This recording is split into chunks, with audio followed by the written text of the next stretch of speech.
Hey guys, and welcome back to the channel. So today I thought we'd do a quick look at the Quest 3 and what I don't like about the Quest 3.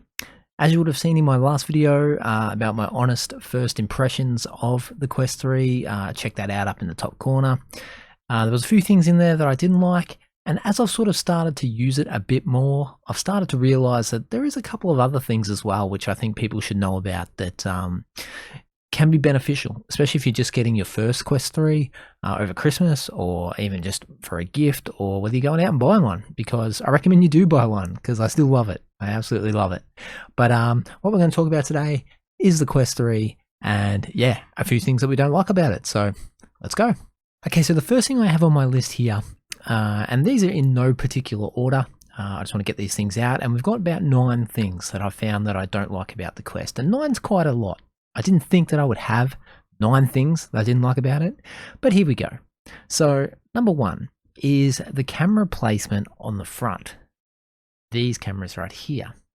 Now, I'm not a very big fan of how they've placed these, and I feel that this is sort of a bit of an issue because when most people put the headset down, they seem to sit it down flat like that, but it can be quite easy because it's so front heavy. You can accidentally put it down face first, and especially if you're tired after a big session and you don't take notice, you can damage these screens quite easily. So you will need to get some sort of protectors to protect these, or a big face protector. Make sure it's got airflow because a lot of heat comes out of this area. But yeah, I feel like that wasn't the best design, but that's number 1. Number 2 is the consistent software updates. I mean, it seems like they're updating this thing every time I turn the headset off. It does the update automatically, but there seems to be always an update, and that's not a problem because it can be a good thing. But the downfall about this is you never really know when you put this headset on what's been changed and what the new things are. You do have to go and do a bit of digging to find out what the updates have been, and it can change your experience sometimes dramatically. And you got no idea where some settings have gone, where things are. You have to go and find out what has actually changed. So it's a good and a bad thing. I'm not completely knocking it, but there seems to be a lot of changes over and over and over again. They always seem to be not happy about something, which is a good and a bad thing. So yeah, that's another thing. Number 3, when you first turn your headset on, you do need to be looking, well, at the moment anyway, you do need to be looking in the direction that you want to work in, the space you want to work in. So if you're doing a workout, you have to be looking straight on to where you want your objects to come from. Because if you're facing in the wrong direction and then you turn your head, and even if you reset your boundary, it's to straight, whatever, it doesn't reset. It stays exactly looking where you were when you turned the headset on and it loaded up. So kind of annoying, small first world issue, but yeah, that's one thing that is kind of annoying. And you would think that resetting the boundary would fix it, but it doesn't. So there you go. Number 4, this is an obvious one. People may not know if they don't use PC, but USB compression. Can't really get around that because they decided to go with USB-C again. But yeah, having a DisplayPort adapter would change a lot of things. But yeah, it is. You can see when you play PCVR games that you are still getting compression, and it's not as clean and crisp as it could be. But it does pretty well to manage without it. But it would be nice just to have a DisplayPort or some type of connection on it, so you could get that USB compression out of it. But yeah, that's number 4, USB compression. Number 5 is the standard head strap. The standard head strap's terrible. We all probably know that by now. And especially if you want to do anything that's athletic, or everything that you do, you're doing a lot of movement in. So you do need a good headset strap. This is Kiwi Design. I'm not affiliated with them at all, but it's a really good headset, a really good strap, and it's got this nice big, can't really see it, but it's got a nice big pad that hooks onto the back of your head and really holds it stable. And I've got an AMVR facial interface here with sort of like a PU leather faceplate, which is also really good as well. But the standard one was quite good. It fit my face, but it won't fit everyone's face. we found. So yeah, quite good as well. But yeah, you will probably need a head strap eventually for it to be comfortable for long sessions, and just for the stability, I'd highly recommend doing that. So the standard head strap is an issue, and I really think that you should get a Halo headset or something like this from factory. I mean, they learnt from the Quest 2 that that type of head strap just doesn't work. I know it would raise the prices of the Quest. I get that.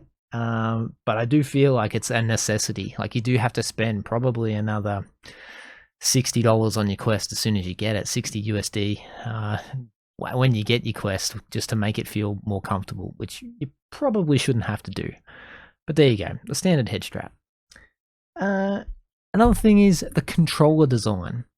Now, the controller design, I like the design.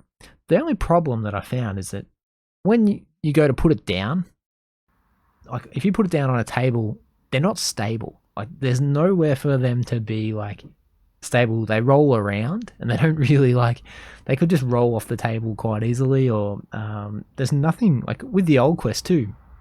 You could stand them upside down, and they had a flat base to sit on, and they were quite stable there, and you know they weren't going to go anywhere. But if you put the new ones down, because they've got rid of that ring around the top, they just roll around and go wherever.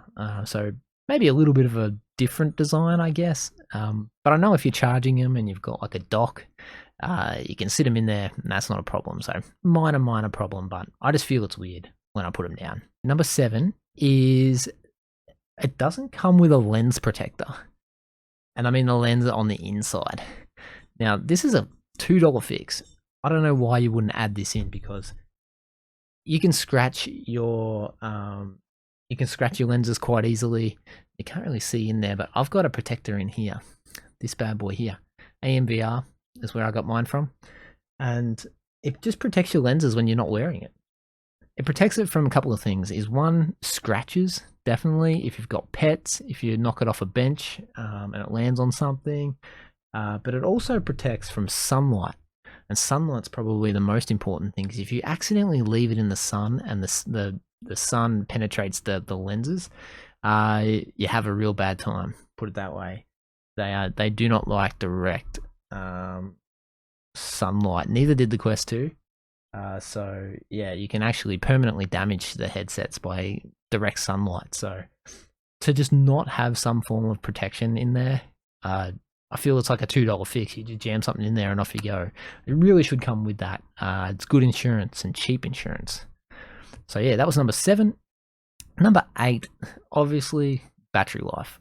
Now, this has been a problem from the start, and I felt mine has got a little bit better the more I use it, and depending on what I do with it. If I'm just playing games inside the headset, it seems to be okay depending on the game. If it's just something small like table tennis or anything like that, it's perfectly fine. You get a lot of time out of it. But if you're doing something more strenuous, yeah, hour and a half, 2 hours max. And that's about all you want to spend in there when you first get started. But as you want to play longer, you're going to need a battery solution. And that's where the Halo head strap could help with a battery setup. And they do sell that. But the Meta one, to be honest, is not that good.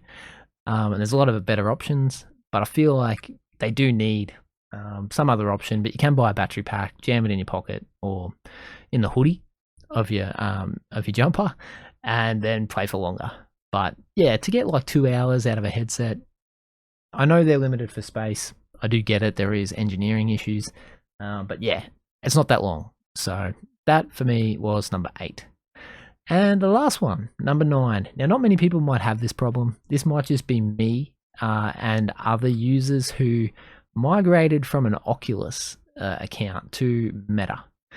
So my issue is, and this could be just for me only, so flame me in the comments if you like, but I have no idea how my account communicates with Facebook, how it communicates with Meta, the Meta store online, and even Instagram.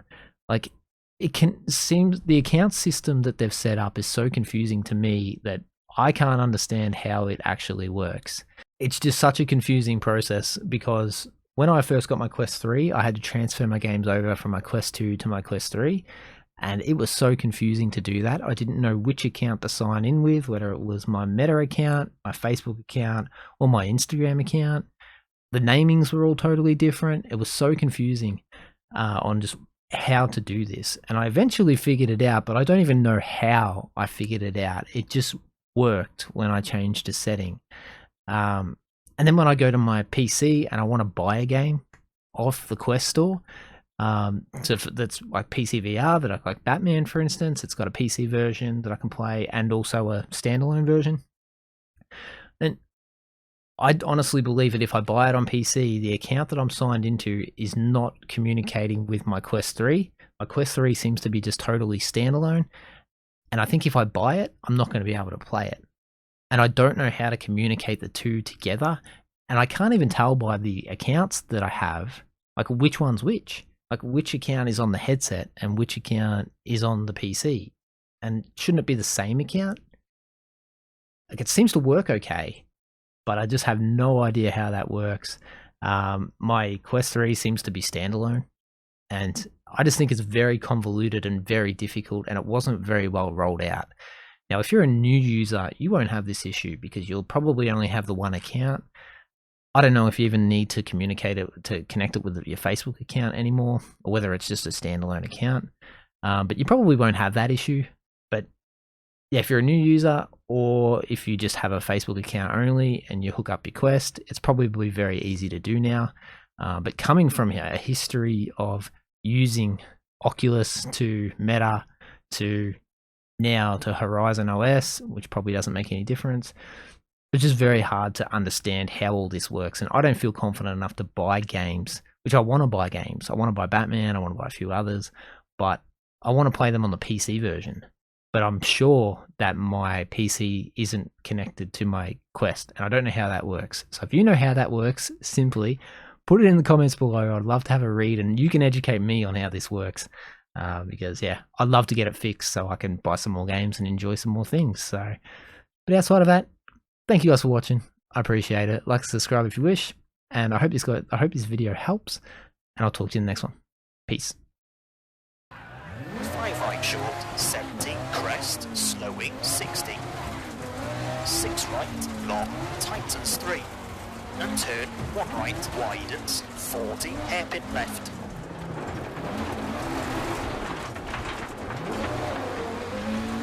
60, sharp, jump. And crest, to sudden, hairpin right. 110.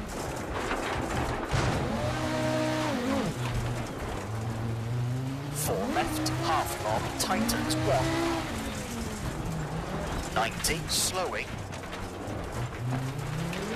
5 right short, to hairpin right. 130.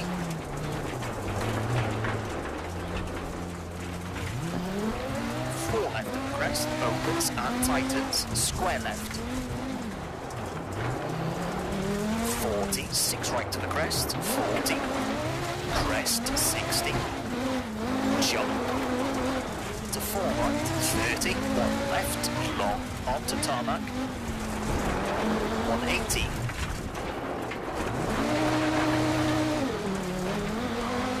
Right of the crest.